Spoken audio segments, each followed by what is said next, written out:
Hey you guys, thank you so much for coming to my GoFundMe page. I decided to do a video for those of you that would like to understand my story and the background of what leads me to ask for help today. It's been kind of a long haul. So I was bit by a tick when I was 12 or 13. I did not get sick right away. I didn't really get any symptoms, so nothing came of it. Basically forgot about it.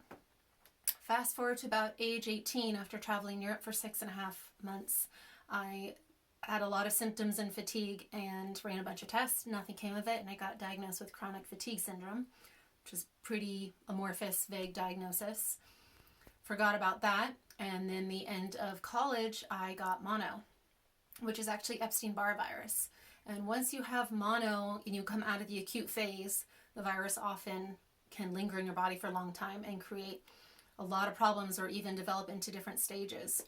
And when I was still trying to recover from that, I also kind of destroyed my immune system trying to graduate college. I was a dancer, I was a double major in exercise physiology. I was extremely athletic, and I basically killed myself trying to graduate.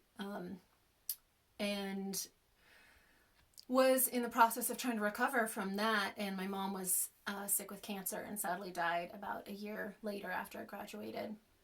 So obviously went through a major trauma following that illness, and since then I have never really bounced back, to be honest. I've gone up and down a bunch of times. A few years later got a diagnosis of fibromyalgia, which is basically sometimes fatigue, but it's widespread muscle and joint pain. They didn't really have anything helpful to offer. It was basically a very expensive diagnosis. Told me to try antidepressants, maybe try some alternative therapies. And then in 2016, I was diagnosed with Lyme's disease. I had seen so many different practitioners and doctors and been looking for answers and knew something was wrong. So I was actually elated to get the diagnosis because I thought it kind of just answered what was going on. I knew something was wrong. I was living in the Bay Area at the time, so I decided to move back to my hometown of Nevada City, which is where I still am. But I expected it to take, 6 months to a year. Thought, hey, you get a diagnosis, you run the treatment, you kill the infection, woohoo, everything's good. And it's been 4.5 years and I'm still here trying to crawl out of this. And it's taken a lot of research and trial and error and medicine and treatment and detoxing, and actually moved away to Colorado and came back to realize that I still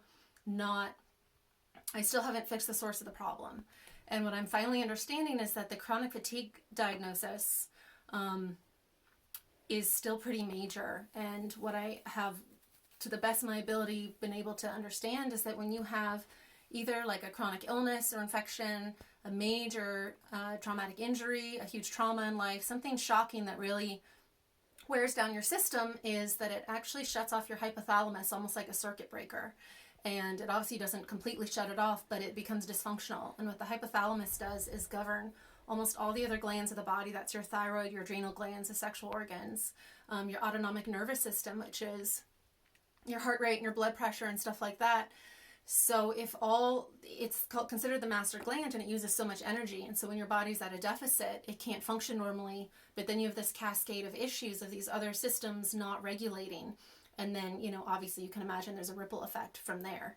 And I just basically learned this when I was seeing specialist doctors. They were treating me for Lyme's disease, so they were killing the infection, not realizing my system was so depleted at that point from having Epstein-Barr virus for so long, from having chronic fatigue syndrome and fibromyalgia for so long, that it just totally threw me on my back, and it gave me massive symptoms. I couldn't detoxify very well.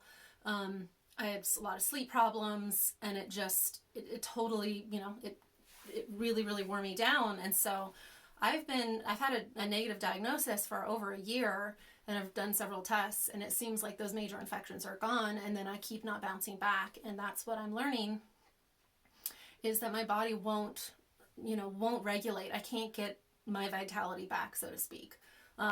So what's happening is I don't have any sort of normal sleep-wake cycles. I never know when I'm going to get a huge fatigue wave. I might wake up at 6 in the morning. I might wake up at noon.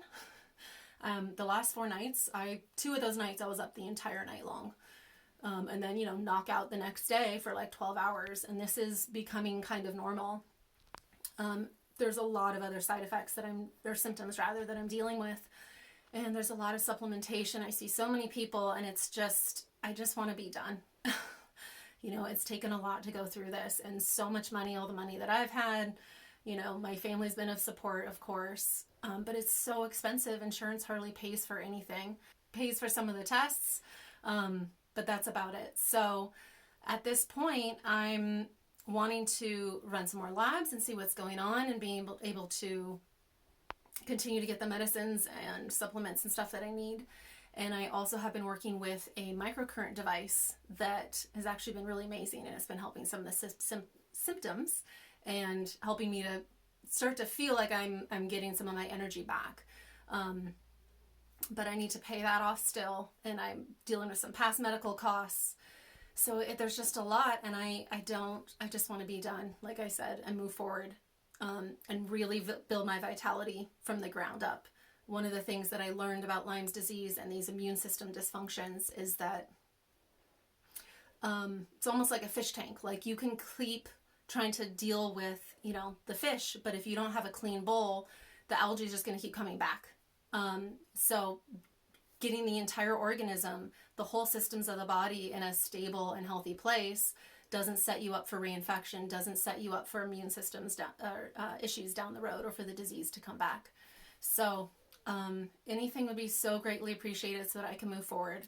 I turned 35 last year, and it's been a long haul, and I'm just ready to live my life. So anything you could do would be so much appreciated, and thank you for watching my video.